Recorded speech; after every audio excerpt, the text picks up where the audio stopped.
In this month's episode of Speak Out and Play, I'll talk about the most Snakebit war game I've ever seen, what's happening in Warfighter Corner, what videos are in the works for the Seek Out and Play YouTube channel, and what videos are coming up for July, all next on Speak Out and Play.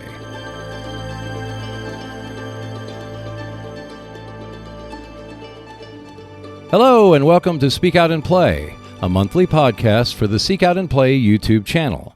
My channel is dedicated to historical and conflict card and board games, or war games as many people call them, although next month we will start a new series of videos on a game that is not a historical card, board game, or a war game. But more on that later. First up is my story of the most Snakebit game I've ever seen. Now, before anyone jumps down my throat, the game itself is quite good. It's a classic, in fact, one that I've enjoyed playing many times. But of all the games that I've seen, I figure this one would have been far more successful than what it turned out to be. Well, it's done pretty well, but it just seemed destined for more.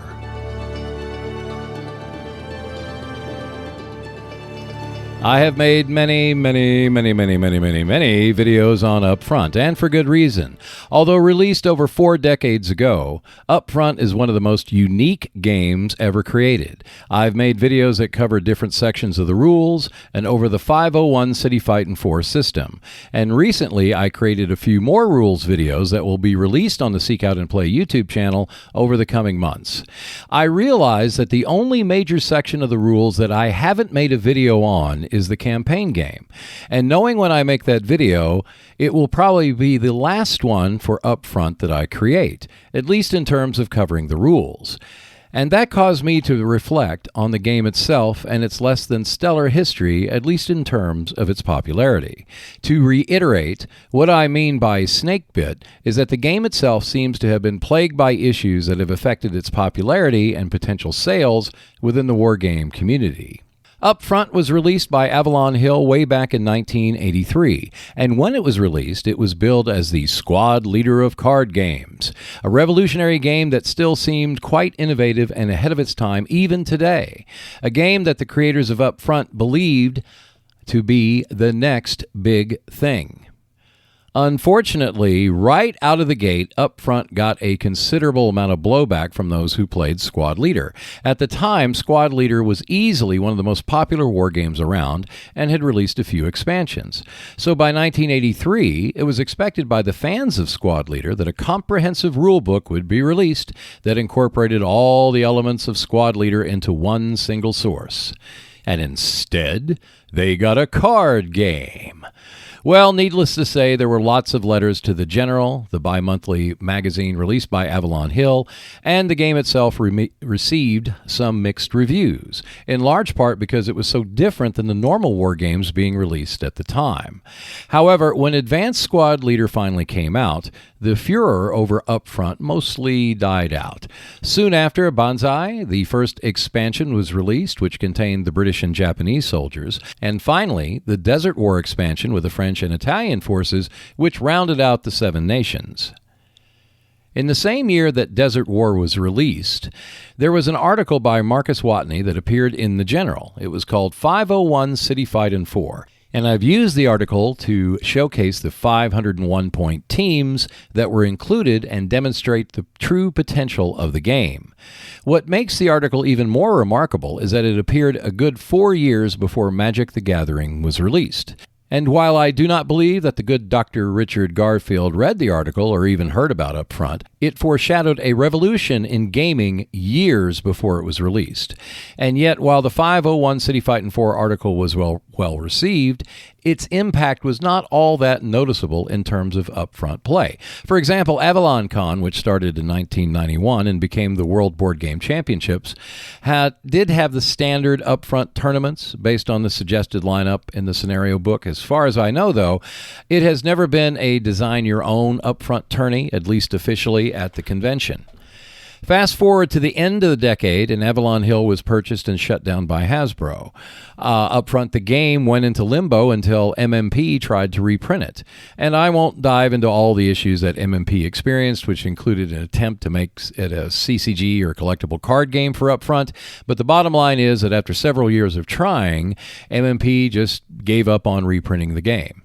Then another company came along which had reprinted a few Avalon Hill games in its past, and they stepped in and began a Kickstarter in 2012. It became arguably the most infamous Kickstarter in war game history. Although it raised $339,000, which included $125 of my own money, the game was never reprinted, nor did anyone get their money back. Like MMP, I won't go into the details, as I know a few people out there still defend what happened, or at least say that it wasn't too bad. But, let's just say that the experience taught me something very valuable about myself. I can be had. That's not an easy admission to make, but it's true. After all, the warning signs were there well before the Kickstarter began, and yet I plunked down my money anyway because I wanted the game so badly that I didn't stop to think about the warnings that were given out. Since then, every Kickstarter I've participated in has come through, although some have taken longer than others, but all things considered, they have been quite successful compared to the nightmare of the upfront Kickstarter. Fast forward a few more years, and Wargame Vault acquired the rights to reprint the game, and today you can find it on sale, including both expansions, although it does not include the box or card tray. Plus, Wargame Vault has produced a jungle and desert decks, which make playing scenarios in such conditions far easier.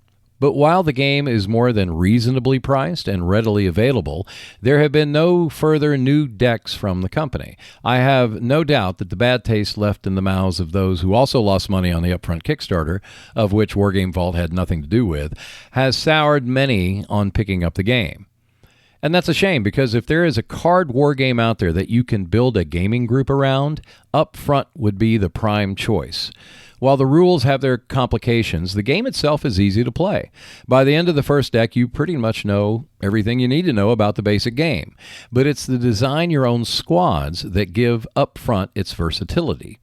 Just like Magic players, you can spend some free time on your own between sessions, creating new squads to play against each other. It's the surprise, fun, and enjoyment of creating something new and facing your friends who have done the same thing. And I'm sure there are some people out there who do that. Probably not all that many, but some. But Upfront should be, by the quality of the game, its versatility, its ease of play, bigger than it currently is, in my honest opinion.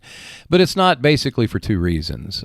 First, its history of being snakebit by circumstances beyond its control, which was right out of the gate. And secondly, because the world of gaming, particularly wargaming, has changed considerably. Upfront is a destitute game, at least for what it's primarily designed to be, which is a two-player tournament-style experience where players create their own forces to face each other regularly. It is destitute not because there's something wrong with the game, but because there is no sizable audience for the game to be played as it was designed.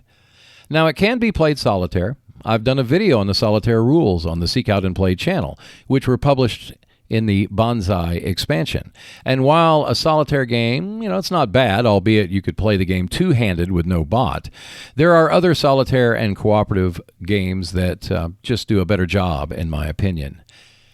Because there was no potential given to the design of the game, being Snakebit just makes it the Joe Blitzvic, or Joe of war games, a well-meaning, innovative game with a perpetual cloud hanging over its head. So anyway, when the campaign game video is completed at some point, I will look over the rules again to see if there are any other areas that need to be covered. And then that might be it. At that point, I will create a new compilation video and publish it so that all the videos can be brought together. Also, the playlist will remain so that people can access each one individually.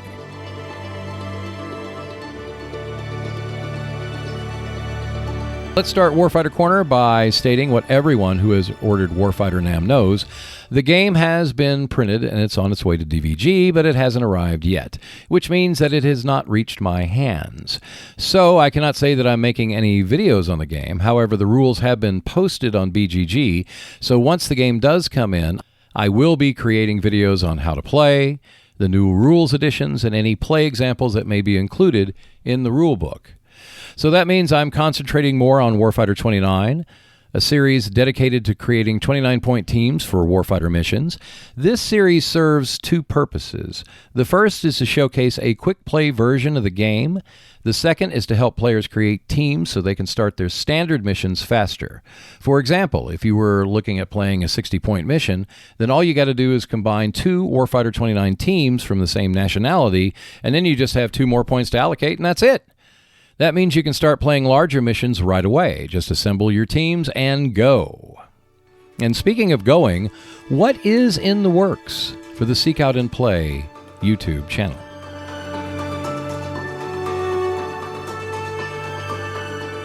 I've been a busy little bee creating new episodes for the Seek Out and Play channel.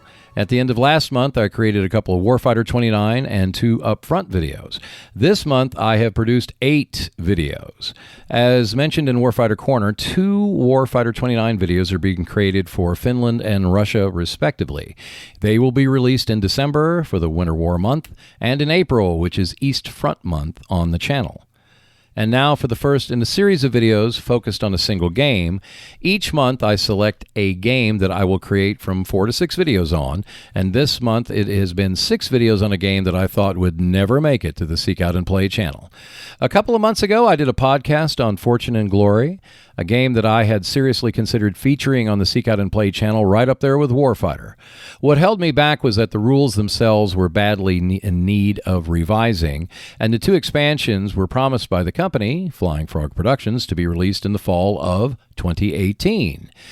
Well, the expansions have yet to be released, although they are now promised for the spring of 2025, but the rules have been revised and are available for free on the FFG website. The company has also released a revised version of the game, but if you already have the original game, then you have all you need in the new rules. That's it, because while there have been some minor changes to a few cards, it's really not enough to justify buying the game again. I think that's a real nice move by the company because it saves its customers money, and it also means that the components and the expansions are still just as good. I've read over the rules, and they are a considerable improvement, although the non-player rules are still basically the same, which is not too good, by my opinion. But as I said before, there is a lot going on with the non-player rules to the point that taking its turn often takes far longer than all the other player turns combined. But having said that, I decided to go ahead and create videos for the game. Starting on the 3rd of July, the first of several videos on Fortune and Glory will be posted. As stated in the coming attractions, the first video will be covering the quick start rules so new players can get started on the game right away. And another video will be on the differences between the original and revised version of the game. All Fortune and Glory videos, plus any other non-war game videos, will not take the place of current war game videos on the channel. For example, on the 3rd of July, with the 2 Fortune and Glory videos, there will also be a video on the Undaunted series. So there will be days in the coming months in which there will be 2 videos on a Wednesday being released. So, yippee! Fortune and Glory will come out about every 6 weeks. Now, whether this generates any interest in my channel beyond its current audience, I have no idea. Having said that, I am jumping in with both feet. So whatever new non-war game I find suitable for the channel, it'll get a suite of videos and will play alongside the current war game videos that are scheduled for the channel as well. But that is in the more distant future. What is happening next month on the Seek Out and Play channel?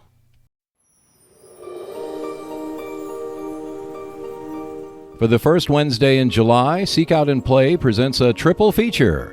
3 videos for the week, starting with 2 videos for the Flying Frog production game of Fortune and Glory. The first video focuses on the quick play rules, the set of rules that allows you to start playing Fortune and Glory right away. The video covers all the major sections of how the game plays in the competitive mode based directly on the quick start rules. For those who have never played this game before, the video helps you understand how it works. But for those who may have the original version of the game, you may wonder what the differences are between the original and the revised edition. Well, that is the second video being presented on the first Wednesday of July, the differences between both editions. The video covers the differences in the card text and rules, which includes a full explanation of the new temple rules as compared to the original version. For those who own the original version, or those who may find a good price for the original version and want to know if that is still a good buy, the video informs you of the important differences between them. For those who may be new to conflict simulations or games about war, is the Undaunted series by Osprey Games the best place to start? The short video covers the different aspects of the Undaunted series, including pros and potential cons for new gamers. This is part of the personal essay series on Seek Out and Play, a series devoted to expressing opinions on issues, ideas, and terminologies within the board gaming community. The Undaunted series currently consists of Undaunted Normandy, North Africa, Stalingrad, and Battle of Britain, with Undaunted reinforcements providing additional materials and solitaire rules for the system.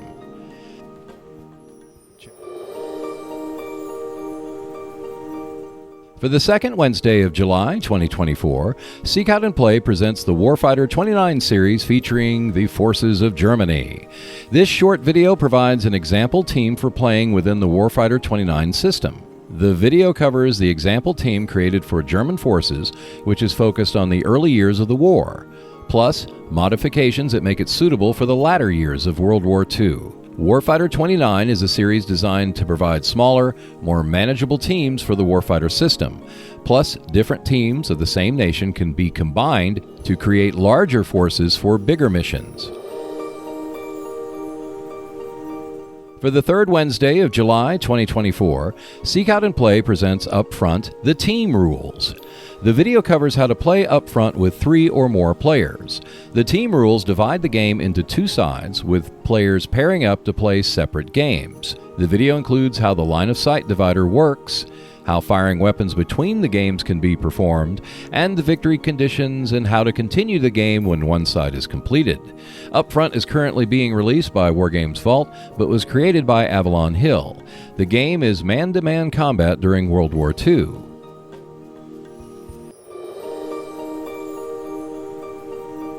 For the fourth Wednesday in July 2024, Seek Out and Play presents the Special Skills and Dynamite rules from Gunslinger.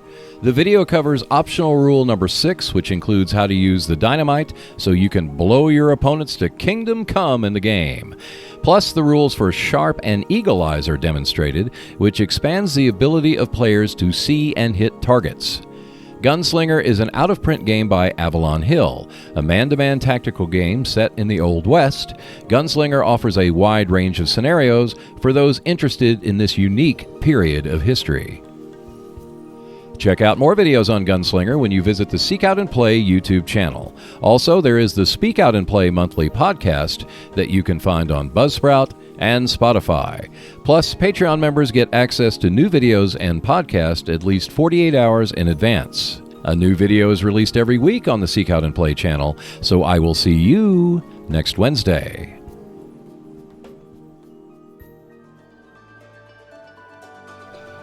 Thank you for listening to this month's episode of Speak Out and Play, a podcast for the Seek Out and Play YouTube channel. The podcast is released for Patreon members on the Friday before the last Wednesday of each month.